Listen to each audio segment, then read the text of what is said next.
ਘਰ ਦਾ ਡਰਾਈਵਰ ਮੈਨੂੰ ਹਰ ਰੋਜ਼ ਸਕੂਲ ਛੱਡਣ ਜਾਂਦਾ ਸੀ। ਇੱਕ ਦਿਨ ਡਰਾਈਵਰ ਛੁੱਟੀ 'ਤੇ ਸੀ ਤਾਂ ਪਾਪਾ ਮੈਨੂੰ ਛੱਡਣ ਚਲੇ ਗਏ। ਜਦੋਂ ਪਾਪਾ ਨੇ ਕਿਹਾ ਕਿ ਬੇਟੀ ਸਕੂਲ ਆ ਗਿਆ ਤਾਂ ਇਹ ਸੁਣ ਕੇ ਮੇਰੇ ਰੌਂਗਟੇ ਖੜ੍ਹੇ ਹੋ ਗਏ, ਕਿਉਂਕਿ ਜਦੋਂ ਡਰਾਈਵਰ ਸਕੂਲ ਛੱਡਣ ਆਉਂਦਾ ਸੀ ਤਾਂ ਅਸੀਂ 1 ਘੰਟੇ ਵਿੱਚ ਪਹੁੰਚਦੇ ਸੀ, ਪਰ ਅੱਜ ਮੈਂ 20 ਮਿੰਟ ਵਿੱਚ ਹੀ ਸਕੂਲ ਪਹੁੰਚ ਗਈ ਸੀ। ਮੈਨੂੰ ਡਰਾਈਵਰ 'ਤੇ ਸ਼ੱਕ ਹੋਇਆ, ਕਿਉਂਕਿ ਉਹ ਰੋਜ਼ ਮੈਨੂੰ ਰਸਤੇ ਵਿੱਚ ਬਿਸਕੁਟ ਖਿਲਾਉਂਦਾ ਸੀ। ਅਗਲੇ ਦਿਨ ਜਦੋਂ ਡਰਾਈਵਰ ਮੈਨੂੰ ਛੱਡਣ ਆਇਆ ਤਾਂ ਮੈਂ ਬਿਸਕੁਟ ਨਹੀਂ ਖਾਧੇ। ਹਾਲੇ 5 ਮਿੰਟ ਹੀ ਹੋਏ ਸਨ ਕਿ ਉਸਨੇ ਗੱਡੀ ਰੋਕ ਕੇ ਫਟਾਫਟ ਦਰਵਾਜ਼ਾ ਬੰਦ ਕਰ ਦਿੱਤਾ, ਜਿਵੇਂ ਉਹ ਬਹੁਤ ਜਲਦੀ ਵਿੱਚ ਹੋਵੇ। ਅੱਜ ਮੰਮੀ ਨੇ ਨਾਸ਼ਤਾ ਬਣਾਉਣ ਵਿੱਚ ਦੇਰ ਕਰ ਦਿੱਤੀ ਸੀ, ਜਿਸ ਕਰਕੇ ਮੈਨੂੰ ਵੀ ਦੇਰ ਹੋ ਗਈ ਸੀ ਅਤੇ ਡਰਾਈਵਰ ਵੀ ਬਹੁਤ ਤੇਜ਼ ਗੱਡੀ ਚਲਾ ਰਿਹਾ ਸੀ। ਥੋੜੀ ਦੇਰ ਬਾਅਦ ਡਰਾਈਵਰ ਨੇ ਗੱਡੀ ਦਾ ਦਰਵਾਜ਼ਾ ਖੋਲ੍ਹਿਆ ਅਤੇ ਮੈਨੂੰ ਰਿਕੁਐਸਟ ਕੀਤੀ ਅਤੇ ਕਿਹਾ, ਬਿਸਕੁਟ ਖਾ ਲਓ, ਅੱਜ ਮੈਂ ਵਧੀਆ ਜਗ੍ਹਾ ਤੋਂ ਲੈ ਕੇ ਆਇਆ ਹਾਂ, ਇਸ ਨੂੰ ਖਾ ਕੇ ਦੇਖੋ, ਇਹ ਬਹੁਤ ਵਧੀਆ ਚੀਜ਼ ਹੈ। ਮੈਨੂੰ ਘਬਰਾਹਟ ਹੋਣ ਲੱਗੀ ਸੀ, ਪਤਾ ਨਹੀਂ ਇਹਨਾਂ ਵਿੱਚ ਕੀ ਸੀ। ਮੈਨੂੰ ਖਾਂਦੇ ਹੀ ਚੱਕਰ ਆਉਣ ਲੱਗਦੇ ਸਨ। ਡਰਾਈਵਰ ਜ਼ਬਰਦਸਤੀ ਕਰਨ ਲੱਗਿਆ ਕਿ ਬਸ ਇੱਕ ਬਿਸਕੁਟ ਖਾ ਲਓ, ਇਹ ਬਹੁਤ ਸਵਾਦ ਹਨ, ਪਰ ਮੇਰਾ ਦਿਲ ਨਹੀਂ ਮੰਨ ਰਿਹਾ ਸੀ। ਮੇਰਾ ਦਿਲ ਕਰਿਆ ਕਿ ਮੈਂ ਗੱਡੀ ਵਿੱਚੋਂ ਉਤਰ ਜਾਵਾਂ ਅਤੇ ਜ਼ੋਰ-ਜ਼ੋਰ ਨਾਲ ਆਵਾਜ਼ਾਂ ਮਾਰਾਂ, ਪਰ ਮੇਰੇ ਕੋਲ ਕੋਈ ਸਬੂਤ ਨਹੀਂ ਸੀ ਕਿ ਡਰਾਈਵਰ ਕੁਝ ਗਲਤ ਕਰ ਰਿਹਾ ਹੈ। ਨਹੀਂ, ਡਰਾਈਵਰ ਤਾਂ ਬਸ ਮੈਨੂੰ ਬਿਸਕੁਟ ਖਾਣ ਲਈ ਬੇਨਤੀ ਕਰ ਰਿਹਾ ਸੀ, ਪਰ ਮੈਂ ਬਿਸਕੁਟ ਨਹੀਂ ਖਾਧਾ। ਘਰ ਆ ਕੇ ਮੈਂ ਮੰਮੀ ਨੂੰ ਦੱਸੇ ਬਿਨਾਂ ਹੀ ਆਪਣੇ ਕਮਰੇ ਵਿੱਚ ਚਲੀ ਗਈ ਅਤੇ ਸੌਂ ਗਈ। ਸ਼ਾਮ ਨੂੰ ਜਦੋਂ ਮੇਰੀ ਅੱਖ ਖੁੱਲ੍ਹੀ ਤਾਂ ਮੈਂ ਆਪਣੇ ਆਪ ਨੂੰ ਬਹੁਤ ਹਲਕਾ ਮਹਿਸੂਸ ਕਰ ਰਹੀ ਸੀ, ਜੋ ਕਿ ਅਕਸਰ ਮੈਂ ਬਿਸਕੁਟ ਖਾਣ ਤੋਂ ਬਾਅਦ ਨਹੀਂ ਕਰਦੀ ਸੀ। ਸਾਰਾ ਦਿਨ ਮੈਨੂੰ ਚੱਕਰ ਆਉਂਦੇ ਰਹਿੰਦੇ ਸਨ। ਸੌਂ ਕੇ ਉੱਠਣ ਤੋਂ ਬਾਅਦ ਵੀ ਮੇਰਾ ਸਿਰ ਭਾਰੀ ਰਹਿੰਦਾ ਸੀ, ਪਰ ਅੱਜ ਜਦੋਂ ਮੈਂ ਸੌਂ ਕੇ ਉੱਠੀ ਤਾਂ ਮੈਂ ਆਪਣੇ ਆਪ ਨੂੰ ਬਹੁਤ ਹਲਕਾ ਮਹਿਸੂਸ ਕਰ ਰਹੀ ਸੀ। ਮੈਨੂੰ ਇੰਜ ਲੱਗ ਰਿਹਾ ਸੀ ਕਿ ਉਹ ਸਭ ਕੁਝ ਬਿਸਕੁਟ ਖਾਣ ਕਰਕੇ ਹੁੰਦਾ ਹੈ। ਮੈਂ ਇਹ ਗੱਲ ਕਿਸੇ ਨੂੰ ਨਾ ਦੱਸੀ। ਅਗਲੇ ਦਿਨ ਡਰਾਈਵਰ ਨੇ ਮੈਨੂੰ ਛੱਡਣ ਵਿੱਚ 1 ਘੰਟਾ 15 ਮਿੰਟ ਲਗਾਏ ਅਤੇ ਅੱਜ ਉਹ ਮੈਨੂੰ ਗੱਡੀ ਵਿੱਚ ਛੱਡ ਕੇ ਚਲਾ ਗਿਆ। ਮੈਂ ਬਹੁਤ ਦੇਰ ਤੱਕ ਗੱਡੀ ਵਿੱਚ ਬੈਠੀ ਉਸ ਦਾ ਇੰਤਜ਼ਾਰ ਕਰਦੀ ਰਹੀ। ਫਿਰ ਮੈਂ ਗੱਡੀ ਵਿੱਚੋਂ ਉਤਰ ਕੇ ਆਪ ਹੀ ਚੱਲਣ ਲੱਗੀ। ਫਿਰ ਅਚਾਨਕ ਮੈਨੂੰ ਕੋਈ ਫੜ ਕੇ ਗੱਡੀ ਵਿੱਚ ਬਿਠਾਉਣ ਲੱਗਿਆ। ਆਵਾਜ਼ ਤੋਂ ਮੈਨੂੰ ਇਹ ਮਹਿਸੂਸ ਹੋਇਆ ਕਿ ਉਹ ਮੇਰਾ ਡਰਾਈਵਰ ਹੀ ਸੀ, ਜੋ ਮੈਨੂੰ ਜ਼ਬਰਦਸਤੀ 1 ਬਿਸਕੁਟ ਦੀ ਬਜਾਏ 2 ਖਿਲਾ ਰਿਹਾ ਸੀ। ਮੈਂ ਰੌਲਾ ਪਾਉਣਾ ਚਾਹਿਆ, ਪਰ ਉਸਨੇ ਮੇਰੇ ਮੂੰਹ ਉੱਤੇ ਰੱਖ ਦਿੱਤਾ ਤੇ ਜ਼ਬਰਦਸਤੀ ਮੈਨੂੰ ਬਿਸਕੁਟ ਖਿਲਾਉਣ ਲੱਗਿਆ। ਬਿਸਕੁਟ ਖਾਂਦੇ ਹੀ ਮੈਂ ਆਪਣੇ ਹੋਸ਼ ਗਵਾ ਬੈਠੀ। ਮੈਨੂੰ ਨਹੀਂ ਪਤਾ ਉਸ ਤੋਂ ਬਾਅਦ ਮੇਰੇ ਨਾਲ ਕੀ ਹੋਇਆ। ਜਦੋਂ ਮੇਰੀ ਅੱਖ ਖੁੱਲ੍ਹੀ ਤਾਂ ਮੰਮੀ ਨੇ ਕਿਹਾ, ਗਰਮੀ ਕਰਕੇ ਤੂੰ ਬੇਹੋਸ਼ ਹੋ ਗਈ ਸੀ, ਇਸ ਲਈ ਡਰਾਈਵਰ ਤੈਨੂੰ ਘਰ ਲੈ ਆਇਆ। ਮੈਨੂੰ ਸਮਝ ਨਹੀਂ ਆ ਰਿਹਾ ਸੀ ਕਿ ਮੇਰੇ ਨਾਲ ਕੀ ਹੋਇਆ ਹੈ। ਜੋ ਮੇਰੇ ਦਿਮਾਗ ਵਿੱਚ ਚੱਲ ਰਿਹਾ ਸੀ ਸਭ ਕੁਝ ਉਸੇ ਤਰ੍ਹਾਂ ਸੀ, ਮਤਲਬ ਕਿ ਡਰਾਈਵਰ ਨੇ ਮੇਰੇ ਨਾਲ। ਮੈਂ ਇਸ ਬਾਰੇ ਵਿੱਚ ਮੰਮੀ ਨੂੰ ਕੁਝ ਨਹੀਂ ਦੱਸਿਆ, ਬਲਕਿ ਇਹ ਵੀ ਨਹੀਂ ਦੱਸਿਆ ਕਿ ਡਰਾਈਵਰ ਨੇ ਮੈਨੂੰ ਜ਼ਬਰਦਸਤੀ ਬਿਸਕੁਟ ਖਿਲਾਉਣ ਦੀ ਕੋਸ਼ਿਸ਼ ਕੀਤੀ ਸੀ, ਕਿਉਂਕਿ ਹੋਸ਼ ਵਿੱਚ ਆਉਣ ਤੋਂ ਬਾਅਦ ਮੈਨੂੰ ਖੁਦ ਵੀ ਨਹੀਂ ਯਾਦ ਸੀ ਕਿ ਮੇਰੇ ਨਾਲ ਕੀ ਹੋ ਗਿਆ ਸੀ। ਅਗਲੀ ਸਵੇਰ ਮੈਂ ਬਹਾਨਾ ਬਣਾ ਕੇ ਸਕੂਲ ਤੋਂ ਛੁੱਟੀ ਕਰ ਲਈ ਸੀ, ਕਿਉਂਕਿ ਇਹ ਸਭ ਕੁਝ ਮੈਂ ਦੁਬਾਰਾ ਮਹਿਸੂਸ ਨਹੀਂ ਕਰਨਾ ਚਾਹੁੰਦੀ ਸੀ। ਪਰ ਡਰਾਈਵਰ ਮੇਰੇ ਕਮਰੇ ਵਿੱਚ ਆ ਕੇ ਮੈਨੂੰ ਪੁੱਛਣ ਲੱਗਿਆ, ਬੇਬੀ ਜੀ, ਅੱਜ ਤੁਸੀਂ ਸਕੂਲ ਕਿਉਂ ਨਹੀਂ ਗਏ? ਮੰਮੀ ਨੇ ਬਹੁਤ ਗੁੱਸੇ ਨਾਲ ਆਵਾਜ਼ ਮਾਰੀ ਅਤੇ ਖੜੀ ਹੋ ਕੇ ਡਰਾਈਵਰ ਨੂੰ ਦੇਖਣ ਲੱਗੀ, ਪਰ ਡਰਾਈਵਰ ਦੀ ਆਵਾਜ਼ ਤੋਂ ਮੈਨੂੰ ਇੰਜ ਲੱਗ ਰਿਹਾ ਸੀ ਜਿਵੇਂ ਉਹ ਪਰੇਸ਼ਾਨ ਹੋਵੇ। ਮੈਂ ਕੁਝ ਨਹੀਂ ਬੋਲੀ ਅਤੇ ਚੁੱਪ ਹੀ ਰਹੀ। ਫਿਰ ਉਹ ਮੈਨੂੰ ਕਹਿਣ ਲੱਗਿਆ, ਬੇਬੀ ਜੀ, ਮੈਂ ਤੁਹਾਡੇ ਲਈ 1 ਬਿਸਕੁਟ ਲੈ ਕੇ ਆਇਆ ਹਾਂ। ਮੇਰੇ ਦਿਮਾਗ ਵਿੱਚ ਸ਼ੱਕ ਅਤੇ ਬੇਵਸੀ ਦੇ ਵਿਚਾਰ ਘੁੰਮ ਰਹੇ ਸਨ। ਮੈਂ ਉਸ ਵੱਲ ਦੇਖਦੇ ਹੋਏ ਕਹਿਣ ਲੱਗੀ, ਮੈਨੂੰ ਚੰਗੀ ਤਰ੍ਹਾਂ ਤਾਂ ਯਾਦ ਨਹੀਂ, ਪਰ ਥੋੜ੍ਹਾ ਯਾਦ ਆ ਰਿਹਾ ਹੈ ਕਿ ਕੱਲ੍ਹ ਤੁਸੀਂ ਮੇਰੇ ਨਾਲ ਕੁਝ ਗਲਤ ਕੀਤਾ ਸੀ।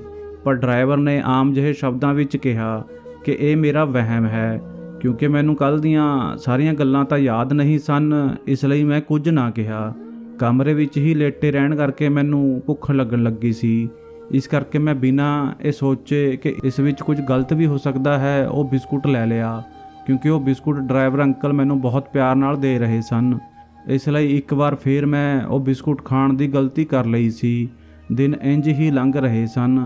ਇੱਕ ਦਿਨ ਮੈਂ ਡਰਾਈਵਰ ਦੇ ਨਾਲ ਜਾਣ ਲੱਗੀ ਤਾਂ ਮੈਨੂੰ ਇੰਜ ਲੱਗਿਆ ਕਿ ਉਹ ਮੇਰੇ ਬਾਰੇ ਵਿੱਚ ਕਿਸੇ ਨਾਲ ਫ਼ੋਨ 'ਤੇ ਗੱਲ ਕਰ ਰਹੇ ਹਨ, ਕਿਉਂਕਿ ਮੈਂ ਉਹਨਾਂ ਦੇ ਮੂੰਹ ਤੋਂ ਸੁਣਿਆ ਸੀ ਕਿ ਹਾਂ, ਬਿਸਕੁਟ ਖਿਲਾ ਦਿੱਤਾ ਹੈ, ਅਤੇ ਦੂਜੇ ਪਾਸੇ ਫ਼ੋਨ 'ਤੇ ਕੋਈ ਕਹਿ ਰਿਹਾ ਸੀ, ਅੱਜ ਵੀ ਖਿਲਾ ਦੇ। ਫਿਰ ਦੱਸਦਾ ਹਾਂ, ਮੈਂ ਸਿਰਫ ਇੰਨਾ ਹੀ ਸੁਣਿਆ ਸੀ। ਮੰਮੀ ਮੈਨੂੰ ਆਵਾਜ਼ਾਂ ਮਾਰਨ ਲੱਗੀ, ਬੇਟਾ, ਮੈਂ ਤੈਨੂੰ ਦਵਾਈ ਦੇ ਰਹੀ ਹਾਂ, ਲੰਚ ਕਰਨ ਤੋਂ ਬਾਅਦ ਖਾ ਲਈ। ਤੇਰੇ ਲਈ ਖਾਸ ਤੌਰ ਤੇ ਡਾਕਟਰ ਤੋਂ ਮੰਗਵਾਈ ਸੀ। ਬਸ ਰੱਬ ਕਰੇ ਤੂੰ ਜਲਦੀ ਹੀ ਠੀਕ ਹੋ ਜਾਵੇਂ, ਤੇਰੀਆਂ ਅੱਖਾਂ ਜਲਦੀ ਠੀਕ ਹੋ ਜਾਣ, ਤੂੰ ਦੁਨੀਆ ਨੂੰ ਦੇਖਣ ਲੱਗ ਜਾਵੇਂ। ਮੈਂ ਦਵਾਈ ਲੈ ਕੇ ਗੱਡੀ ਵਿੱਚ ਬੈਠ ਗਈ ਸੀ। ਥੋੜੀ ਦੇਰ ਬਾਅਦ ਡਰਾਈਵਰ ਨੇ ਇੱਕ ਵਾਰ ਫੇਰ ਗੱਡੀ ਰੋਕੀ। ਇਸ ਵਾਰ ਤਾਂ ਮੈਂ ਸੋਚ ਲਿਆ ਸੀ ਕਿ ਡਰਾਈਵਰ ਬਾਰੇ ਪਤਾ ਕਰਕੇ ਹੀ ਰਹਾਂਗੀ ਕਿ ਇਹ ਕੀ ਕਰਦਾ ਹੈ। ਪਿਛਲੇ 15 ਮਿੰਟਾਂ ਤੋਂ ਗੱਡੀ ਇੱਕ ਹੀ ਜਗ੍ਹਾ ਖੜੀ ਸੀ। ਮੈਂ ਇੱਧਰ ਉੱਧਰ ਸਹਾਰਾ ਲੈ ਕੇ ਗੱਡੀ ਵਿੱਚੋਂ ਨਿਕਲਣ ਲੱਗੀ ਤਾਂ ਜੋ ਮੈਂ ਘੱਟ ਤੋਂ ਘੱਟ ਇਹ ਤਾਂ ਪਤਾ ਕਰ ਸਕਾਂ ਕਿ ਆਖਰ ਮੈਂ ਕਿੱਥੇ ਹਾਂ, ਕਿਸ ਜਗ੍ਹਾ ਖੜੀ ਹਾਂ। ਕਿਤੇ ਦੂਰ ਤੋਂ ਡਰਾਈਵਰ ਦੇ ਗੱਲਾਂ ਕਰਨ ਦੀ ਆਵਾਜ਼ ਆ ਰਹੀ ਸੀ। ਮੈਂ ਜ਼ਿਆਦਾ ਨੇੜੇ ਨਹੀਂ ਜਾ ਸਕਦੀ ਸੀ, ਨਹੀਂ ਤਾਂ ਡਰਾਈਵਰ ਮੈਨੂੰ ਦੇਖ ਲੈਂਦਾ। ਮੈਨੂੰ ਆਵਾਜ਼ ਸਾਫ਼ ਨਹੀਂ ਆ ਰਹੀ ਸੀ ਅਤੇ ਨਾ ਹੀ ਮੈਨੂੰ ਇਹ ਪਤਾ ਲੱਗ ਰਿਹਾ ਸੀ ਕਿ ਮੈਂ ਕਿੱਥੇ ਖੜੀ ਹਾਂ। ਮੈਨੂੰ ਇਹ ਵੀ ਨਹੀਂ ਪਤਾ ਸੀ ਕਿ ਡਰਾਈਵਰ ਮੈਨੂੰ ਦੇਖ ਸਕਦਾ ਹੈ ਜਾਂ ਨਹੀਂ, ਪਰ ਮੇਰਾ ਇਹ ਪਤਾ ਕਰਨਾ ਵੀ ਜ਼ਰੂਰੀ ਸੀ ਕਿ ਆਖਰ ਡਰਾਈਵਰ ਕੀ ਕਰਦਾ ਹੈ।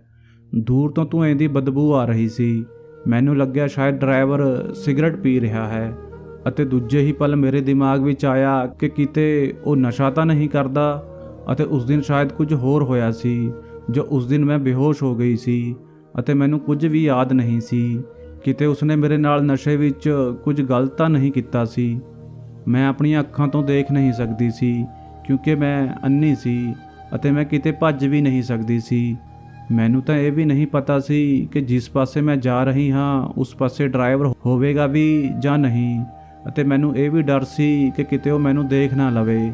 ਧੂੰਆਂ ਵੱਧਦਾ ਹੀ ਜਾ ਰਿਹਾ ਸੀ, ਬਲਕਿ ਡਰਾਈਵਰ ਦੀ ਆਵਾਜ਼ ਵੀ ਹੁਣ ਨੇੜੇ ਤੋਂ ਆਉਣ ਲੱਗੀ ਸੀ। ਮੈਨੂੰ ਇੰਜ ਮਹਿਸੂਸ ਹੋ ਰਿਹਾ ਸੀ ਜਿਵੇਂ ਉਸ ਦੇ ਨਾਲ ਕੋਈ ਹੋਰ ਵੀ ਹੈ, ਉਸ ਨਾਲ ਗੱਲਾਂ ਕਰ ਰਿਹਾ ਹੈ। ਮੈਨੂੰ ਕੁਝ ਵੀ ਸਮਝ ਨਹੀਂ ਆਇਆ ਅਤੇ ਮੈਂ ਵਾਪਸ ਆਪਣੀ ਗੱਡੀ ਵੱਲ ਆਉਣ ਲੱਗੀ। ਇੱਧਰ ਉੱਧਰ ਦਾ ਸਹਾਰਾ ਲੈ ਕੇ ਆਖਰ ਮੈਂ ਗੱਡੀ ਕੋਲ ਪਹੁੰਚ ਹੀ ਗਈ ਸੀ। ਮੇਰੇ ਗੱਡੀ ਵਿੱਚ ਬੈਠਣ ਤੋਂ ਕੁਝ ਦੇਰ ਬਾਅਦ ਡਰਾਈਵਰ ਵੀ ਆ ਗਿਆ। ਉਹ ਮੈਨੂੰ ਪੁੱਛਣ ਲੱਗਿਆ, ਬੇਬੀ ਜੀ ਤੁਹਾਡਾ ਸਾਹ ਕਿਉਂ ਫੁੱਲ ਰਿਹਾ ਹੈ? ਮੈਂ ਡਰਦੇ ਹੋਏ ਕਿਹਾ, ਕੁਝ ਨਹੀਂ। ਤੁਸੀਂ ਗੱਡੀ ਛੱਡ ਕੇ ਕਿੱਥੇ ਗਏ ਸੀ? ਕਿੰਨੀ ਦੇਰ ਹੋ ਗਈ ਹੈ? ਤਾਂ ਉਸਨੇ ਕਿਹਾ, ਮੈਂ ਆਪਣੇ ਬੱਚਿਆਂ ਲਈ ਦਵਾਈ ਲੈ ਰਿਹਾ ਸੀ। ਗਰੀਬ ਦੇ ਬੱਚੇ ਤਾਂ ਬਸ ਬਿਮਾਰ ਹੁੰਦੇ ਹੀ ਰਹਿੰਦੇ ਹਨ। ਫਿਰ ਉਸਨੇ ਆਪਣੀ ਜੇਬ ਵਿੱਚ ਹੱਥ ਪਾਇਆ ਅਤੇ ਬਿਸਕੁਟ ਕੱਢ ਕੇ ਮੈਨੂੰ ਫੜਾ ਦਿੱਤਾ। ਉਸਦੇ ਗੱਲ ਕਰਨ ਦੇ ਅੰਦਾਜ਼ ਤੋਂ ਇੰਜ ਨਹੀਂ ਲੱਗ ਰਿਹਾ ਸੀ ਕਿ ਉਸਨੇ ਸਿਗਰਟ ਪੀਤੀ ਹੈ ਜਾਂ ਨਸ਼ਾ ਕੀਤਾ ਹੈ, ਪਰ ਉਸਦੀ ਇਸ ਗੱਲ ਤੇ ਮੇਰਾ ਸ਼ੱਕ ਹੋਰ ਵੱਧ ਗਿਆ ਸੀ ਕਿ ਹੋ ਨਾ ਹੋ ਡਰਾਈਵਰ ਨੇ ਝੂਠ ਬੋਲਿਆ ਹੈ, ਕਿਉਂਕਿ ਜਿਸ ਜਗ੍ਹਾ ਡਰਾਈਵਰ ਖੜਾ ਸੀ ਉੱਥੋਂ ਹਲਕੀ ਫੁਲਕੀ ਆਵਾਜ਼ ਮੈਨੂੰ ਆ ਰਹੀ ਸੀ ਅਤੇ ਉੱਥੋਂ ਧੂਏਂ ਦੀ ਬਦਬੂ ਵੀ ਆ ਰਹੀ ਸੀ। ਪਰ ਮੈਂ ਦਿਲ ਹੀ ਦਿਲ ਵਿੱਚ ਸੋਚਿਆ ਕਿ ਉਹ ਸਿਗਰਟ ਨਹੀਂ ਪੀਂਦਾ ਹੋਵੇਗਾ, ਕਿਉਂਕਿ ਸਿਗਰਟ ਪੀਣ ਲਈ ਉਸ ਕੋਲ ਪੈਸੇ ਕਿੱਥੋਂ ਆ ਸਕਦੇ ਸਨ। ਮੈਂ ਆਪ ਹੀ ਆਪਣੇ ਆਪ ਨੂੰ ਸਵਾਲ ਕਰ ਰਹੀ ਸੀ ਅਤੇ ਆਪ ਹੀ ਜਵਾਬ ਦੇ ਰਹੀ ਸੀ। ਫਿਰ ਮੈਨੂੰ ਯਾਦ ਆਇਆ ਕਿ ਕਿਤੇ ਉਸ ਨੂੰ ਕਿਸੇ ਨੇ ਨਸ਼ੇ ਵਿੱਚ ਤਾਂ ਨਹੀਂ ਫਸਾ ਦਿੱਤਾ। ਡਰਾਈਵਰ ਬੋਲਿਆ, ਬੇਬੀ ਜੀ ਕੀ ਹੋਇਆ? ਤੁਸੀਂ ਕਿੱਥੇ ਗੁੰਮ ਹੋ? ਤੁਹਾਨੂੰ ਭੁੱਖ ਲੱਗ ਰਹੀ ਹੋਵੇਗੀ, ਇਹ ਬਿਸਕੁਟ ਖਾ ਲਓ। ਆਖਰਕਾਰ ਮੇਰੇ ਮੂੰਹ ਵਿੱਚੋਂ ਨਿਕਲ ਹੀ ਗਿਆ, ਤੁਸੀਂ ਮੈਨੂੰ ਬਿਸਕੁਟ ਕਿਉਂ ਦਿੰਦੇ ਹੋ? ਉਸ ਦਿਨ ਜਦੋਂ ਮੈਂ ਬੇਹੋਸ਼ ਹੋ ਗਈ ਸੀ ਤਾਂ ਤੁਸੀਂ ਮੇਰੇ ਨਾਲ ਜ਼ਬਰਦਸਤੀ ਕੀਤੀ ਸੀ ਨਾ। ਮੈਨੂੰ ਥੋੜਾ ਥੋੜਾ ਯਾਦ ਆ ਰਿਹਾ ਸੀ। ਤਾਂ ਡਰਾਈਵਰ ਟੁੱਟੇ ਫੁੱਟੇ ਸ਼ਬਦਾਂ ਵਿੱਚ ਬੋਲਿਆ, ਮੈਂ ਬਦਤਮੀਜ਼ੀ ਨਹੀਂ ਕੀਤੀ, ਮੈਂ ਜ਼ਿਆਦਾ ਬਹਿਸ ਨਹੀਂ ਕੀਤੀ, ਕਿਉਂਕਿ ਮੈਨੂੰ ਆਪ ਹਕੀਕਤ ਦਾ ਨਹੀਂ ਪਤਾ ਸੀ। ਫਿਰ ਉਸਨੇ ਮੈਨੂੰ ਪੁੱਛਿਆ, ਤੁਹਾਡੀ ਤਬੀਅਤ ਕਿਵੇਂ ਹੈ? ਹੁਣ ਮੈਂ ਅਚਾਨਕ ਚੁੱਪ ਹੋ ਗਈ ਕਿ ਇਸ ਨੂੰ ਮੇਰੀ ਤਬੀਅਤ ਬਾਰੇ ਕਿਵੇਂ ਪਤਾ। ਮੈਂ ਤਾਂ ਕਿਸੇ ਨੂੰ ਵੀ ਨਹੀਂ ਦੱਸਿਆ ਸੀ। ਇਸ ਦਾ ਮਤਲਬ ਬਿਸਕੁਟ ਵਿੱਚ ਜ਼ਰੂਰ ਕੁਝ ਸੀ। ਮੈਂ ਬਹੁਤ ਨਾਰਮਲ ਅੰਦਾਜ਼ ਵਿੱਚ ਪੁੱਛਿਆ, ਮੇਰੀ ਤਬੀਅਤ ਨੂੰ ਕੀ ਹੋਇਆ ਹੈ? ਤਾਂ ਉਹ ਕਹਿਣ ਲੱਗਿਆ, ਮੈਂ ਤਾਂ ਤੁਹਾਡੀਆਂ ਅੱਖਾਂ ਬਾਰੇ ਪੁੱਛ ਰਿਹਾ ਹਾਂ। ਤੁਹਾਡੀਆਂ ਅੱਖਾਂ ਦਾ ਇਲਾਜ ਚੱਲ ਰਿਹਾ ਸੀ ਨਾ, ਤੁਹਾਨੂੰ ਕੁਝ ਫਰਕ ਪਿਆ ਹੈ ਜਾਂ ਨਹੀਂ? ਮੈਂ ਕਿਹਾ, ਮੰਮੀ ਨੇ ਮੈਨੂੰ ਦਵਾਈ ਦਿੱਤੀ ਸੀ, ਮੈਂ ਰੋਜ਼ ਖਾਂਦੀ ਹਾਂ, ਪਰ ਉਸ ਨਾਲ ਵੀ ਕੋਈ ਫਰਕ ਨਹੀਂ ਪੈ ਰਿਹਾ। ਫਿਰ ਮੈਂ ਸੋਚਿਆ ਡਰਾਈਵਰ ਨੂੰ ਮੇਰੀ ਕਿੰਨੀ ਫਿਕਰ ਹੈ, ਮੈਂ ਉਸ ਦੇ ਬਾਰੇ ਵਿੱਚ ਗਲਤ ਕਿਉਂ ਸੋਚ ਰਹੀ ਹਾਂ। ਇਹ ਸੋਚਦੇ ਹੀ ਮੈਂ ਡਰਾਈਵਰ ਤੋਂ ਬਿਸਕੁਟ ਮੰਗਿਆ ਅਤੇ ਥੋੜਾ ਜਿਹਾ ਖਾ ਲਿਆ। ਰਸਤੇ ਵਿੱਚ ਹੀ ਸਾਡੀ ਗੱਡੀ ਪੈਂਚਰ ਹੋ ਗਈ ਅਤੇ ਸਾਨੂੰ ਕੁਝ ਸਮੇਂ ਲਈ ਇੰਤਜ਼ਾਰ ਕਰਨਾ ਪਿਆ। ਬਹੁਤ ਦੇਰ ਹੋ ਚੁੱਕੀ ਸੀ ਅਤੇ ਮੇਰੀ ਹਾਲਤ ਵੀ ਖਰਾਬ ਹੋਣ ਲੱਗੀ ਸੀ। ਮੇਰਾ ਸਿਰ ਚਕਰਾਉਣ ਲੱਗਿਆ ਸੀ। ਮੇਰੀ ਹਾਲਤ ਦੇਖ ਕੇ ਡਰਾਈਵਰ ਸੁੰਨ ਹੋ ਗਿਆ, ਕਿਉਂਕਿ ਉਸਨੇ ਇਸ ਤੋਂ ਪਹਿਲਾਂ ਕਦੇ ਵੀ ਮੇਰੀ ਇਹ ਹਾਲਤ ਨਹੀਂ ਦੇਖੀ ਸੀ। ਉਹ ਪਰੇਸ਼ਾਨ ਹੋ ਗਿਆ ਅਤੇ ਜਲਦਬਾਜ਼ੀ ਵਿੱਚ ਗੱਡੀ ਠੀਕ ਹੁੰਦੇ ਹੀ ਮੈਨੂੰ ਘਰ ਲੈ ਗਿਆ। ਉਸ ਤੋਂ ਬਾਅਦ ਅਗਲੇ 2 ਦਿਨਾਂ ਤੱਕ ਡਰਾਈਵਰ ਨਹੀਂ ਆਇਆ, ਬਲਕਿ ਪਾਪਾ ਹੀ ਮੈਨੂੰ ਸਕੂਲ ਲੈਣ ਅਤੇ ਛੱਡਣ ਆਉਂਦੇ ਸਨ। ਮੈਂ ਪਾਪਾ ਨੂੰ ਪੁੱਛਿਆ ਕਿ ਡਰਾਈਵਰ ਕਿੱਥੇ ਹੈ। ਪਾਪਾ ਨੇ ਕਿਹਾ ਕਿ ਉਸ ਦੀ ਤਬੀਅਤ ਠੀਕ ਨਹੀਂ ਹੈ, ਇਸ ਲਈ ਤੈਨੂੰ ਮੈਂ ਹੀ ਛੱਡਣ ਆ ਰਿਹਾ ਹਾਂ। ਕੁਝ ਦਿਨ ਬਾਅਦ ਜਦੋਂ ਡਰਾਈਵਰ ਮੈਨੂੰ ਸਕੂਲ ਛੱਡਣ ਆਇਆ ਤਾਂ ਮੈਂ 20 ਮਿੰਟ ਵਿੱਚ ਹੀ ਪਹੁੰਚ ਗਈ ਸੀ। ਮੈਨੂੰ ਹੈਰਾਨੀ ਹੋਈ ਕਿ ਇਹ ਕਿਵੇਂ ਹੋ ਗਿਆ। ਇਹ ਪਹਿਲੀ ਵਾਰ ਸੀ ਕਿ ਡਰਾਈਵਰ ਨੇ ਮੈਨੂੰ 20 ਮਿੰਟ ਵਿੱਚ ਸਕੂਲ ਛੱਡ ਦਿੱਤਾ ਅਤੇ ਮੈਨੂੰ ਬਿਸਕੁਟ ਖਾਣ ਲਈ ਵੀ ਨਹੀਂ ਦਿੱਤਾ। ਅਜਿਹਾ ਇੱਕ ਹਫ਼ਤੇ ਤੱਕ ਹੁੰਦਾ ਰਿਹਾ ਤਾਂ ਆਖਰ ਮੈਂ ਪੁੱਛ ਹੀ ਲਿਆ, ਅੰਕਲ ਹੁਣ ਤੁਸੀਂ ਮੈਨੂੰ 20 ਮਿੰਟ ਵਿੱਚ ਕਿਵੇਂ ਛੱਡ ਦਿੰਦੇ ਹੋ ਅਤੇ ਮੈਨੂੰ ਬਿਸਕੁਟ ਖਾਣ ਲਈ ਵੀ ਨਹੀਂ ਪੁੱਛਦੇ। ਤਾਂ ਡਰਾਈਵਰ ਨੇ ਬਹਾਨਾ ਬਣਾ ਦਿੱਤਾ ਕਿ ਬੇਟੀ ਮੈਨੂੰ ਕਿਸੇ ਜ਼ਰੂਰੀ ਕੰਮ ਲਈ ਜਾਣਾ ਸੀ, ਤੁਹਾਡੇ ਪਾਪਾ ਨੇ ਕਿਹਾ ਸੀ, ਇਸ ਲਈ ਮੈਂ ਤੁਹਾਨੂੰ ਫਟਾਫਟ ਸਕੂਲ ਪਹੁੰਚਾ ਦਿੰਦਾ ਹਾਂ ਅਤੇ ਬਿਸਕੁਟ ਲੈਣ ਦਾ ਵੀ ਟਾਈਮ ਨਹੀਂ ਹੁੰਦਾ। ਮੈਨੂੰ ਡਰਾਈਵਰ ਦੀ ਇਸ ਗੱਲ ਤੋਂ ਕੋਈ ਤਸੱਲੀ ਨਹੀਂ ਹੋਈ ਸੀ, ਇਸ ਲਈ ਹੁਣ ਮੈਂ ਸੋਚ ਲਿਆ ਸੀ ਕਿ ਮੈਂ ਆਪਣੇ ਨਾਲ ਆਪਣੀ ਕਿਸੇ ਸਹੇਲੀ ਨੂੰ ਲੈ ਕੇ ਜਾਵਾਂਗੀ ਤਾਂ ਜੋ ਉਹ ਇਸ ਮਾਮਲੇ ਦਾ ਪਤਾ ਲਗਾ ਸਕੇ। ਅਗਲੇ ਕੁਝ ਦਿਨ ਮੈਂ ਆਪਣੀ ਸਹੇਲੀ ਨੂੰ ਚੋਰੀ ਛੁਪੇ ਕਾਰ ਦੀ ਡਿੱਗੀ ਵਿੱਚ ਬਿਠਾ ਦਿੰਦੀ ਸੀ ਤਾਂ ਜੋ ਪਤਾ ਚੱਲ ਸਕੇ ਕਿ ਡਰਾਈਵਰ ਇੰਨਾ ਟਾਈਮ ਕਿੱਥੇ ਲਗਾਉਂਦਾ ਹੈ ਅਤੇ ਕੀ ਉਹ ਸੱਚਮੁੱਚ ਹੀ ਕੁਝ ਗਲਤ ਕਰ ਰਿਹਾ ਹੈ। ਇਹਨਾਂ ਸਾਰੇ ਸਵਾਲਾਂ ਦੇ ਜਵਾਬ ਪਤਾ ਕਰਨ ਲਈ ਮੈਂ ਆਪਣੀ ਸਹੇਲੀ ਨੂੰ ਲੈ ਗਈ, ਪਰ ਇਸ ਦਾ ਕੋਈ ਫਾਇਦਾ ਨਹੀਂ ਹੋਇਆ। ਨਾ ਤਾਂ ਡਰਾਈਵਰ ਨੇ ਮੈਨੂੰ ਸਕੂਲ ਛੱਡਣ ਵਿੱਚ ਦੇਰ ਕੀਤੀ ਅਤੇ ਨਾ ਹੀ ਉਸਨੇ ਮੈਨੂੰ ਬਿਸਕੁਟ ਖਿਲਾਇਆ। ਮੈਨੂੰ ਸ਼ੱਕ ਸੀ ਕਿ ਕਿਤੇ ਡਰਾਈਵਰ ਨੇ ਮੇਰੀ ਸਹੇਲੀ ਨੂੰ ਗੱਡੀ ਵਿੱਚ ਲੁਕਦੇ ਦੇਖ ਨਾ ਲਿਆ ਹੋਵੇ। ਇਸ ਗੱਲ ਨੂੰ ਇੱਕ ਹਫ਼ਤਾ ਹੋ ਗਿਆ ਸੀ। ਹੁਣ ਮੈਨੂੰ ਆਪਣੀ ਤਬੀਅਤ ਵਿੱਚ ਕੁਝ ਫਰਕ ਨਜ਼ਰ ਆ ਰਿਹਾ ਸੀ। ਨਾ ਹੀ ਤਾਂ ਮੇਰਾ ਸਿਰ ਚਕਰਾਉਂਦਾ ਸੀ ਅਤੇ ਨਾ ਹੀ ਦਰਦ ਹੁੰਦਾ ਸੀ, ਬਲਕਿ ਹੁਣ ਤਾਂ ਮੈਂ ਆਪਣੇ ਆਪ ਨੂੰ ਫਰੈਸ਼ ਮਹਿਸੂਸ ਕਰ ਰਹੀ ਸੀ। ਸ਼ਾਇਦ ਇਹ ਸਭ ਕੁਝ ਇਸ ਲਈ ਹੋ ਰਿਹਾ ਸੀ ਕਿਉਂਕਿ ਮੈਂ ਬਿਸਕੁਟ ਨਹੀਂ ਖਾ ਰਹੀ ਸੀ। ਮੇਰੇ ਸਾਹਮਣੇ ਹਲੇ ਬਹੁਤ ਸਾਰੇ ਸਵਾਲ ਸਨ ਜਿਨ੍ਹਾਂ ਦੇ ਜਵਾਬ ਮੈਂ ਲੱਭਣਾ ਚਾਹੁੰਦੀ ਸੀ। ਮੈਂ ਸਕੂਲ ਤੋਂ ਇੱਕ ਹਫ਼ਤੇ ਦੀ ਛੁੱਟੀ ਲੈ ਲਈ ਸੀ ਕਿਉਂਕਿ ਘਰ ਵਿੱਚ ਮੇਰੀ ਵੱਡੀ ਭੈਣ ਦਾ ਵਿਆਹ ਸੀ, ਇਸ ਲਈ ਸਾਰੇ ਮਹਿਮਾਨਾਂ ਨੂੰ ਬੁਲਾਇਆ ਗਿਆ ਸੀ ਅਤੇ ਨਾਲ ਹੀ ਖਾਣਾ ਬਣਾਉਣ ਵਾਲੇ ਅਤੇ ਸਾਡੇ ਘਰ ਦਾ ਕੰਮ ਕਰਨ ਵਾਲੇ ਨੌਕਰ ਵੀ ਸਾਡੇ ਘਰ ਦਾ ਹੀ ਹਿੱਸਾ ਸਨ। ਵਿਆਹ ਦੀਆਂ ਰਸਮਾਂ ਸ਼ੁਰੂ ਹੋਈਆਂ ਤਾਂ ਉੱਪਰ ਵਾਲੀ ਮੰਜ਼ਿਲ 'ਤੇ ਕੁਝ ਰੌਲਾ ਪਿਆ। ਅਸੀਂ ਸਭ ਉੱਪਰ ਭੱਜੇ। ਉੱਥੋਂ ਤੇਜ਼ ਆਵਾਜ਼ ਆ ਰਹੀ ਸੀ। ਸ਼ਾਇਦ ਡਰਾਈਵਰ ਕਿਸੇ ਨਾਲ ਲੜ ਰਿਹਾ ਸੀ। ਡਰਾਈਵਰ ਦੀ ਆਵਾਜ਼ ਤੋਂ ਲੱਗ ਰਿਹਾ ਸੀ ਜਿਵੇਂ ਉਹ ਹੁਣੇ ਕਿਸੇ ਨੂੰ ਕਤਲ ਕਰ ਦੇਵੇਗਾ। ਸਭ ਡਰਾਈਵਰ ਨੂੰ ਪੁੱਛਣ ਲੱਗੇ ਕਿ ਆਖਰ ਕੀ ਵਜ੍ਹਾ ਹੈ। ਇੰਨੀ ਦੇਰ ਵਿੱਚ ਇੱਕ ਜ਼ੋਰਦਾਰ ਥੱਪੜ ਦੀ ਆਵਾਜ਼ ਆਈ, ਪਰ ਇਹ ਥੱਪੜ ਕਿਸ ਦੇ ਪਿਆ ਸੀ। ਹੁਣ ਪਾਪਾ ਦੇ ਉੱਚੀ ਉੱਚੀ ਬੋਲਣ ਦੀ ਆਵਾਜ਼ ਆ ਰਹੀ ਸੀ। ਉਹ ਕਹਿ ਰਹੇ ਸਨ, ਤੂੰ ਹੁੰਦਾ ਕੌਣ ਹੈ, ਮੇਰੇ ਖਾਸ ਮਹਿਮਾਨਾਂ ਨਾਲ ਲੜਨ ਵਾਲਾ। ਮੈਂ ਜ਼ਿੰਦਗੀ ਭਰ ਤੈਨੂੰ ਬੱਚਿਆਂ ਦੀ ਤਰ੍ਹਾਂ ਪਾਲਿਆ, ਤੇਰੇ ਬੱਚਿਆਂ ਨੂੰ ਪੜ੍ਹਾਇਆ ਅਤੇ ਤੂੰ ਅਹਿਸਾਨ ਫਰਾਮੋਸ਼ ਅੱਜ ਮੇਰੇ ਘਰ ਵਿੱਚ ਬੁਲਾਏ ਮਹਿਮਾਨਾਂ ਨਾਲ ਹੀ ਲੜ ਰਿਹਾ ਹੈ। ਪਾਪਾ ਡਰਾਈਵਰ ਨੂੰ ਹੀ ਝਿੜਕ ਰਹੇ ਸਨ, ਪਰ ਡਰਾਈਵਰ ਕਿਸ ਨਾਲ ਲੜ ਰਿਹਾ ਸੀ ਇਹ ਮੇਰੀ ਸਮਝ ਤੋਂ ਬਾਹਰ ਸੀ। ਅੱਖਾਂ ਤੋਂ ਅੰਨੀ ਮੈਂ ਕਿਵੇਂ ਕੁਝ ਦੇਖ ਸਕਦੀ ਸੀ। ਡਰਾਈਵਰ ਬਹੁਤ ਗੁੱਸੇ ਵਿੱਚ ਸੀ ਅਤੇ ਪਾਪਾ ਨੂੰ ਕਹਿ ਰਿਹਾ ਸੀ, ਸਾਹਿਬ ਤੁਸੀਂ ਇਸ ਨੂੰ ਨਹੀਂ ਜਾਣਦੇ, ਇਹ ਬਹੁਤ ਗੰਦਾ ਇਨਸਾਨ ਹੈ। ਮੈਂ ਤੁਹਾਨੂੰ ਸੱਚ ਕਿਵੇਂ ਦੱਸਾਂ, ਮੇਰੀ ਹਿੰਮਤ ਵੀ ਨਹੀਂ ਹੋ ਰਹੀ ਹੈ। ਪਾਪਾ ਨੇ ਡਰਾਈਵਰ ਨੂੰ ਕਿਹਾ, ਚੁੱਪ ਹੋ ਜਾ ਅਤੇ ਇੱਥੋਂ ਦਫਾ ਹੋ ਜਾ। ਤੈਨੂੰ ਪਤਾ ਵੀ ਹੈ ਤੂੰ ਕਿਸ 'ਤੇ ਇਲਜ਼ਾਮ ਲਗਾ ਰਿਹਾ ਹੈ। ਰੋਹਨ ਸਾਹਿਬ ਮੇਰੇ ਖਾਸ ਮਹਿਮਾਨ ਹਨ। ਉਹਨਾਂ ਦੇ ਭਾਈ ਨੇ ਇਹ ਘਰ ਸਾਨੂੰ ਡੀਲਿੰਗ ਵਿੱਚ ਦੇ ਦਿੱਤਾ ਸੀ। ਸਾਡੀ ਬਹੁਤ ਵੱਡੀ ਪ੍ਰਾਪਰਟੀ ਦਾ ਨੁਕਸਾਨ ਹੋ ਗਿਆ ਸੀ। ਰੋਹਨ ਸਾਹਿਬ ਦੇ ਭਾਈ ਨੇ ਆਪਣੇ ਘਰ ਵਿੱਚ ਸਲਾਹ ਮਸ਼ਵਰਾ ਕੀਤੇ ਬਿਨਾਂ ਹੀ ਇੰਨਾ ਵੱਡਾ ਫੈਸਲਾ ਕਰ ਲਿਆ ਸੀ, ਪਰ ਤੁਸੀਂ ਗਰੀਬ ਲੋਕ ਇਹ ਗੱਲ ਨਹੀਂ ਸਮਝ ਸਕਦੇ। ਪਾਪਾ ਦੇ ਮੂੰਹ ਤੋਂ ਇਹ ਗੱਲ ਪਹਿਲੀ ਵਾਰ ਨਿਕਲੀ ਸੀ, ਸ਼ਾਇਦ ਇਸ ਲਈ ਕਿਉਂਕਿ ਰੋਹਨ ਅੰਕਲ ਦੇ ਭਾਈ ਮੋਹਨ ਅੰਕਲ ਦਾ ਸਾਡੇ ਉੱਪਰ ਸੱਚਮੁੱਚ ਹੀ ਵੱਡਾ ਅਹਿਸਾਨ ਸੀ। ਡਰਾਈਵਰ ਫੇਰ ਬੋਲਿਆ, ਨਹੀਂ ਸਾਹਿਬ ਜੀ, ਇਹ ਇੰਨੇ ਚੰਗੇ ਨਹੀਂ ਹਨ ਜਿੰਨੇ ਤੁਸੀਂ ਇਹਨਾਂ ਨੂੰ ਸਮਝ ਰਹੇ ਹੋ। ਇਹ ਝੂਠਾ ਆਦਮੀ ਰੋਜ਼ ਮੰਦਿਰ 'ਤੇ ਢੋਂਗੀ ਬਾਬਾ ਬਣ ਕੇ ਬੈਠਾ ਰਹਿੰਦਾ ਹੈ। ਪਾਪਾ ਨੇ ਕਿਹਾ, ਪਰ ਤੈਨੂੰ ਇਹ ਕਿਸ ਨੇ ਦੱਸਿਆ ਹੈ? ਤੈਨੂੰ ਤਾਂ ਕੰਮ ਦੇ ਸਿਵਾਏ ਅਸੀਂ ਕਿਤੇ ਹੋਰ ਜਾਣ ਹੀ ਨਹੀਂ ਦਿੰਦੇ। ਤਾਂ ਡਰਾਈਵਰ ਕਹਿਣ ਲੱਗਿਆ, ਸਾਹਿਬ ਜੀ ਮੈਂ ਤੁਹਾਨੂੰ ਇੱਕ ਸੱਚ ਦੱਸਣਾ ਚਾਹੁੰਦਾ ਹਾਂ, ਪਰ ਜੇਕਰ ਤੁਸੀਂ ਗੁੱਸਾ ਨਾ ਕਰੋ। ਤਾਂ ਡਰਾਈਵਰ ਦੀ ਆਵਾਜ਼ ਕੁਝ ਡਰੀ ਹੋਈ ਮਹਿਸੂਸ ਹੋ ਰਹੀ ਸੀ। ਪਾਪਾ ਨੇ ਕਿਹਾ, ਹੋਰ ਤੂੰ ਕੀ ਕਹਿਣਾ ਚਾਹੁੰਦਾ ਹੈ? ਹੁਣ ਕੀ ਬਾਕੀ ਰਹਿ ਗਿਆ ਹੈ? ਪਾਪਾ ਤਾਂ ਗੁੱਸੇ ਵਿੱਚ ਆਪੇ ਤੋਂ ਬਾਹਰ ਹੁੰਦੇ ਜਾ ਰਹੇ ਸਨ। ਡਰਾਈਵਰ ਕਹਿਣ ਲੱਗਿਆ, ਦਰਅਸਲ ਬੇਬੀ ਜੀ ਜਦੋਂ ਬਿਸਕੁਟ। ਡਰਾਈਵਰ ਦੀ ਜ਼ੁਬਾਨ ਲੜਖੜਾ ਰਹੀ ਸੀ। ਬਿਸਕੁਟ ਦਾ ਨਾਮ ਸੁਣਦੇ ਹੀ ਮੇਰੇ ਰੌਂਗਟੇ ਖੜੇ ਹੋ ਗਏ। ਪਾਪਾ ਨੇ ਕਿਹਾ, ਜੇਕਰ ਹੁਣ ਤੂੰ ਇੱਕ ਵੀ ਸ਼ਬਦ ਕਿਹਾ ਤਾਂ ਮੇਰੇ ਤੋਂ ਬੁਰਾ ਕੋਈ ਨਹੀਂ ਹੋਵੇਗਾ। ਇਸ ਘਰ ਤੋਂ ਬਾਹਰ ਨਿਕਲ ਜਾ। ਜੋ ਤਮਾਸ਼ਾ ਬਣਨਾ ਸੀ ਉਹ ਬਣ ਗਿਆ। ਪਾਪਾ ਦਾ ਗੁੱਸਾ ਹੁਣ ਬਰਦਾਸ਼ਤ ਤੋਂ ਬਾਹਰ ਸੀ। ਮੈਂ ਕਿਹਾ, ਰੁਕ ਜਾਓ ਪਾਪਾ, ਡਰਾਈਵਰ ਅੰਕਲ ਨੂੰ ਆਪਣੀ ਗੱਲ ਪੂਰੀ ਕਰਨ ਦਿਓ। ਫਿਰ ਉਸਨੇ ਕਿਹਾ, ਬੇਬੀ ਜੀ, ਮੈਂ ਜੋ ਤੁਹਾਨੂੰ ਬਿਸਕੁਟ ਖਿਲਾਉਂਦਾ ਸੀ ਉਹ ਬਿਸਕੁਟ ਇਹ ਇਨਸਾਨ ਹੀ ਮੈਨੂੰ ਦਿੰਦਾ ਸੀ, ਅਤੇ ਉਹ ਜੋ ਮੈਂ ਤੁਹਾਨੂੰ ਸਕੂਲ ਛੱਡਣ ਵਿੱਚ ਲੇਟ ਹੋ ਜਾਂਦਾ ਸੀ ਉਹ ਵੀ ਇਹ ਇਨਸਾਨ ਦੀ ਵਜ੍ਹਾ ਕਰਕੇ। ਮੈਂ ਗੱਡੀ ਰੋਕ ਕੇ ਇਸ ਢੋਂਗੀ ਬਾਬੇ ਕੋਲ ਜਾਂਦਾ ਸੀ। ਸਭ ਬਿਲਕੁਲ ਚੁੱਪ ਹੋ ਕੇ ਉਸ ਡਰਾਈਵਰ ਦੀ ਗੱਲ ਸੁਣ ਰਹੇ ਸਨ। ਪਾਪਾ ਨੇ ਕਿਹਾ ਕਿ ਬਕਵਾਸ ਕਰ ਰਿਹਾ ਹੈ, ਤੈਨੂੰ ਇਹ ਚੰਗਾ ਭਲਾ ਇਨਸਾਨ ਬਾਬਾ ਦਿਖਾਈ ਦਿੰਦਾ ਹੈ। ਡਰਾਈਵਰ ਨੇ ਕਿਹਾ ਕਿ ਤੁਸੀਂ ਇੱਕ ਵਾਰ ਮੇਰੀ ਗੱਲ ਸੁਣੋ। ਮੈਂ ਬੇਬੀ ਜੀ ਦੇ ਇਲਾਜ ਲਈ ਇਸ ਕੋਲ ਜਾਂਦਾ ਸੀ। ਇਹ ਮੈਨੂੰ ਬਿਸਕੁਟ ਉੱਪਰ ਪਤਾ ਨਹੀਂ ਕੀ ਪੜ੍ਹ ਕੇ ਦਿੰਦਾ ਸੀ ਅਤੇ ਕਹਿੰਦਾ ਸੀ ਕਿ ਇਸ ਬਾਰੇ ਵਿੱਚ ਮੈਂ ਤੁਹਾਨੂੰ ਘਰ ਵਾਲਿਆਂ ਨੂੰ ਨਾ ਦੱਸਾਂ, ਨਹੀਂ ਤਾਂ ਕੁੜੀ ਦੀ ਜਾਨ ਨੂੰ ਖਤਰਾ ਹੋਵੇਗਾ। ਇਹ ਟੋਟਕਾ ਮੈਨੂੰ ਰੋਜ਼ ਕਰਕੇ ਦਿੰਦਾ ਸੀ। ਇੱਕ ਦਿਨ ਬੇਬੀ ਜੀ ਨੇ ਬਿਸਕੁਟ ਨਹੀਂ ਖਾਧਾ ਤਾਂ ਇਸ ਢੋਂਗੀ ਬਾਬੇ ਨੇ ਮੈਨੂੰ ਕਿਹਾ ਕਿ ਅੱਜ ਉਸ ਨੂੰ 2 ਬਿਸਕੁਟ ਖਿਲਾ ਅਤੇ ਜੇਕਰ ਨਾ ਖਾਵੇ ਤਾਂ ਜ਼ਬਰਦਸਤੀ ਮੂੰਹ ਵਿੱਚ ਪਾਈ, ਨਹੀਂ ਤਾਂ ਉਸ ਕੁੜੀ ਦੀਆਂ ਅੱਖਾਂ ਕਦੇ ਵੀ ਠੀਕ ਨਹੀਂ ਹੋਣਗੀਆਂ।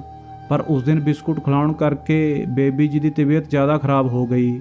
ਮੈਂ ਸੋਚਿਆ ਕਿ ਉਂਝ ਹੀ ਹੋਈ ਹੋਵੇਗੀ, ਪਰ ਕੁਝ ਦਿਨ ਪਹਿਲਾਂ ਜਦੋਂ ਗੱਡੀ ਖਰਾਬ ਹੋਈ ਤਾਂ ਬੇਬੀ ਜੀ ਨੂੰ ਕੁਝ ਦੇਰ ਤੱਕ ਇੰਤਜ਼ਾਰ ਕਰਨਾ ਪਿਆ। ਤਾਂ ਮੈਂ ਬੇਬੀ ਜੀ ਦੀ ਹਾਲਤ ਦੁਬਾਰਾ ਦੇਖੀ ਤਾਂ ਮੈਨੂੰ ਕੁਝ ਗੜਬੜ ਲੱਗੀ। ਮੈਂ ਬੇਬੀ ਜੀ ਨੂੰ ਸਕੂਲ ਛੱਡਣ ਤੋਂ ਬਾਅਦ ਇਸ ਬਾਬੇ ਕੋਲ ਦੁਬਾਰਾ ਪਹੁੰਚਿਆ। ਉੱਥੇ ਕੁਝ ਲੋਕ ਆਪਸ ਵਿੱਚ ਗੱਲਾਂ ਕਰ ਰਹੇ ਸਨ। ਮੈਨੂੰ ਇਹ ਬਾਬਾ ਵੀ ਨਜ਼ਰ ਨਾ ਆਇਆ। ਤਾਂ ਮੈਂ ਉਨ ਸਭ ਲੋਕਾਂ ਕੋਲ ਚਲਾ ਗਿਆ ਅਤੇ ਉਹਨਾਂ ਨੂੰ ਪੁੱਛਿਆ ਕਿ ਇੱਥੇ ਇੱਕ ਬਾਬਾ ਬੈਠਦਾ ਹੈ ਜੋ ਬਿਸਕੁਟ ਪੜ੍ਹ ਕੇ ਦਿੰਦਾ ਹੈ, ਉਹ ਕਿੱਥੇ ਹੈ? ਤਾਂ ਉਹ ਸਭ ਮੇਰੇ ਵੱਲ ਵੇਖਣ ਲੱਗੇ ਅਤੇ ਕਹਿਣ ਲੱਗੇ, ਕਿਹੜਾ ਬਾਬਾ? ਅਸੀਂ ਤਾਂ ਇੱਥੇ ਕਿਸੇ ਨੂੰ ਨਹੀਂ ਦੇਖਿਆ। ਮੈਨੂੰ ਕੁਝ ਵੀ ਸਮਝ ਨਾ ਆਇਆ ਕਿ ਮੈਂ ਕੀ ਕਰਾਂ। ਉਸ ਦਿਨ ਤੋਂ ਬਾਅਦ ਮੈਂ ਕਦੇ ਵੀ ਬੇਬੀ ਜੀ ਨੂੰ ਬਿਸਕੁਟ ਨਹੀਂ ਦਿੱਤਾ ਅਤੇ ਨਾ ਹੀ ਦੇਰ ਨਾਲ ਸਕੂਲ ਛੱਡਿਆ। ਅਤੇ ਅੱਜ ਮੈਨੂੰ ਇਹ ਨਜ਼ਰ ਆ ਗਿਆ ਤਾਂ ਮੈਂ ਇਸ ਨੂੰ ਪਹਿਚਾਣ ਗਿਆ। ਇਹ ਉਹੀ ਬਾਬਾ ਹੈ। ਕਿਸੇ ਨੂੰ ਵੀ ਡਰਾਈਵਰ ਦੀ ਮਨਘੜਤ ਕਹਾਣੀ 'ਤੇ ਯਕੀਨ ਨਹੀਂ ਆ ਰਿਹਾ ਸੀ, ਪਰ ਮੈਨੂੰ ਇਹ ਸਭ ਕੁਝ ਸੱਚ ਲੱਗਿਆ। ਮੈਂ ਸਭ ਨੂੰ ਦੱਸਿਆ, ਇੱਕ ਦਿਨ ਮੈਂ ਡਰਾਈਵਰ ਦਾ ਪਿੱਛਾ ਕਰ ਰਹੀ ਸੀ ਤਾਂ ਮੈਨੂੰ ਧੂਏਂ ਦੀ ਬਦਬੂ ਆਈ ਅਤੇ ਇਹ ਵੀ ਲੱਗਿਆ ਜਿਵੇਂ ਉਹ ਕਿਸੇ ਨਾਲ ਗੱਲਾਂ ਕਰ ਰਿਹਾ ਹੈ, ਪਰ ਮੈਂ ਦੇਖ ਨਹੀਂ ਸਕਦੀ ਸੀ। ਇਸ ਲਈ ਮੈਨੂੰ ਨਹੀਂ ਪਤਾ ਸੀ ਉਹ ਕਿਸ ਨਾਲ ਗੱਲਾਂ ਕਰ ਰਿਹਾ ਹੈ ਅਤੇ ਮੈਨੂੰ ਸੱਚਮੁੱਚ ਹੀ ਉਹ ਬਿਸਕੁਟ ਖਾਣ ਨਾਲ ਚੱਕਰ ਆਉਂਦੇ ਸਨ। ਤਾਂ ਡਰਾਈਵਰ ਬੋਲਿਆ, ਦੇਖਿਆ ਸਾਹਿਬ, ਮੈਂ ਸੱਚ ਕਹਿ ਰਿਹਾ ਸੀ ਨਾ। ਸਭ ਹੈਰਾਨੀ ਨਾਲ ਡਰਾਈਵਰ ਵੱਲ ਵੇਖਣ ਲੱਗੇ। ਮੈਨੂੰ ਮਹਿਸੂਸ ਹੋਇਆ ਕਿ ਕੋਈ ਮੇਰੇ ਨੇੜੇ ਆ ਰਿਹਾ ਹੈ। ਅਚਾਨਕ ਕਿਸੇ ਨੇ ਮੈਨੂੰ ਕੱਸ ਕੇ ਫੜ ਲਿਆ ਤੇ ਕਹਿਣ ਲੱਗਾ, ਕੋਈ ਵੀ ਆਪਣੀ ਜਗ੍ਹਾ ਤੋਂ ਨਾ ਹਿੱਲੇ, ਨਹੀਂ ਤਾਂ ਮੈਂ ਤੇਰੀ ਬੇਟੀ ਨੂੰ ਮਾਰ ਦੇਵਾਂਗਾ। ਇਹ ਆਵਾਜ਼ ਮੋਹਨ ਅੰਕਲ ਦੀ ਸੀ, ਜਿਨ੍ਹਾਂ ਨੇ ਸ਼ਾਇਦ ਮੇਰੇ ਸਿਰ ਤੇ ਬੰਦੂਕ ਰੱਖੀ ਹੋਈ ਸੀ। ਘਰ ਦੇ ਸਭ ਲੋਕ ਡਰ ਗਏ। ਕਿਸੇ ਨੂੰ ਕੁਝ ਸਮਝ ਨਹੀਂ ਆ ਰਿਹਾ ਸੀ। ਆਖਰ ਇਹ ਸਭ ਕੁਝ ਕੀ ਹੋ ਰਿਹਾ ਸੀ? ਮੋਹਨ ਅੰਕਲ ਨੇ ਕਿਹਾ, ਹਾਂ ਮੈਂ ਹੀ ਸੀ ਜੋ ਤੁਹਾਡਾ ਨੁਕਸਾਨ ਚਾਹੁੰਦਾ ਸੀ। ਤੁਹਾਡੇ ਕਰਕੇ ਮੇਰੇ ਭਾਈ ਨੇ ਸਾਨੂੰ ਬਿਨਾਂ ਪੁੱਛੇ ਇੰਨਾ ਵੱਡਾ ਘਰ ਤੁਹਾਨੂੰ ਦੇ ਦਿੱਤਾ। ਇਹ ਮੇਰਾ ਘਰ ਸੀ। ਮੈਂ ਇੱਥੇ ਰਹਿਣਾ ਚਾਹੁੰਦਾ ਸੀ, ਪਰ ਤੂੰ ਬੜੀ ਹੁਸ਼ਿਆਰੀ ਨਾਲ ਇਹ ਘਰ ਲੈ ਲਿਆ। ਇਸ ਲਈ ਮੈਂ ਤੇਰੀ ਬੇਟੀ ਨੂੰ ਮਾਰਨਾ ਚਾਹੁੰਦਾ ਸੀ। ਫਿਰ ਮੈਨੂੰ ਪਤਾ ਲੱਗਿਆ ਕਿ ਤੂੰ ਇਸ ਦਾ ਇਲਾਜ ਕਰਵਾ ਰਿਹਾ ਹੈ। ਇਸ ਲਈ ਮੈਂ ਤੇਰੇ ਡਰਾਈਵਰ ਨੂੰ ਆਪਣੀਆਂ ਗੱਲਾਂ ਵਿੱਚ ਫਸਾ ਲਿਆ। ਨਸ਼ੇ ਦੀ ਦਵਾਈ ਬਿਸਕੁਟ ਵਿੱਚ ਪਾ ਕੇ ਮੈਂ ਤੇਰੀ ਕੁੜੀ ਨੂੰ ਖਿਲਾਉਂਦਾ ਰਿਹਾ ਤਾਂ ਜੋ ਉਹ ਹੌਲੀ-ਹੌਲੀ ਆਪਣੇ ਆਪ ਮਰ ਜਾਵੇ। ਮੋਹਨ ਅੰਕਲ ਲਗਾਤਾਰ ਬੋਲਦੇ ਹੀ ਜਾ ਰਹੇ ਸਨ। ਉਹਨਾਂ ਨੇ ਕਿਹਾ, ਮੈਨੂੰ ਮੇਰਾ ਘਰ ਮਿਲੇ ਜਾਂ ਨਾ ਮਿਲੇ, ਪਰ ਮੇਰਾ ਤਾਂ ਸੁਪਨਾ ਇਹ ਸੀ ਕਿ ਮੈਂ ਤੈਨੂੰ ਬਰਬਾਦ ਕਰਕੇ ਹੀ ਰਹਾਂਗਾ। ਇਸ ਲਈ ਮੈਂ ਤੇਰੀ ਇਸ ਅੰਨੀ ਬੇਟੀ ਨੂੰ ਆਪਣਾ ਨਿਸ਼ਾਨਾ ਬਣਾਇਆ।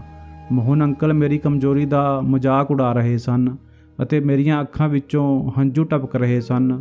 ਫਿਰ ਅਚਾਨਕ ਕਿਸੇ ਨੇ ਕਿਸੇ ਨੂੰ ਜ਼ੋਰਦਾਰ ਧੱਕਾ ਮਾਰਿਆ ਅਤੇ ਮੈਂ ਵੀ ਥੋੜੀ ਅੱਗੇ ਨੂੰ ਗਿਰ ਗਈ। ਬਸ ਬੇਬੀ ਜੀ ਦੇ ਬਾਰੇ ਵਿੱਚ ਜੇਕਰ ਇੱਕ ਸ਼ਬਦ ਹੋਰ ਬੋਲਿਆ ਤਾਂ ਮੇਰੇ ਤੋਂ ਬੁਰਾ ਕੋਈ ਨਹੀਂ ਹੋਵੇਗਾ। ਜ਼ੋਰ ਨਾਲ ਕਿਸੇ ਦੇ ਨੀਚੇ ਗਿਰਨ ਦੀ ਆਵਾਜ਼ ਆਈ। ਮੰਮੀ ਅਤੇ ਦੀਦੀ ਰੋਂਦੀਆਂ ਹੋਈਆਂ ਮੈਨੂੰ ਲਿਪਟ ਗਈਆਂ। ਡਰਾਈਵਰ ਨੇ ਮੋਹਨ ਅੰਕਲ ਨੂੰ ਪੌੜੀਆਂ ਤੋਂ ਨੀਚੇ ਧੱਕਾ ਦੇ ਦਿੱਤਾ ਅਤੇ ਪਾਪਾ ਵੀ ਮੋਹਨ ਅੰਕਲ ਨੂੰ ਫੜਨ ਲਈ ਬਾਹਰ ਭੱਜੇ। ਇੰਨੇ ਵਿੱਚ ਪੁਲਿਸ ਨੂੰ ਵੀ ਫੋਨ ਕਰ ਦਿੱਤਾ ਗਿਆ।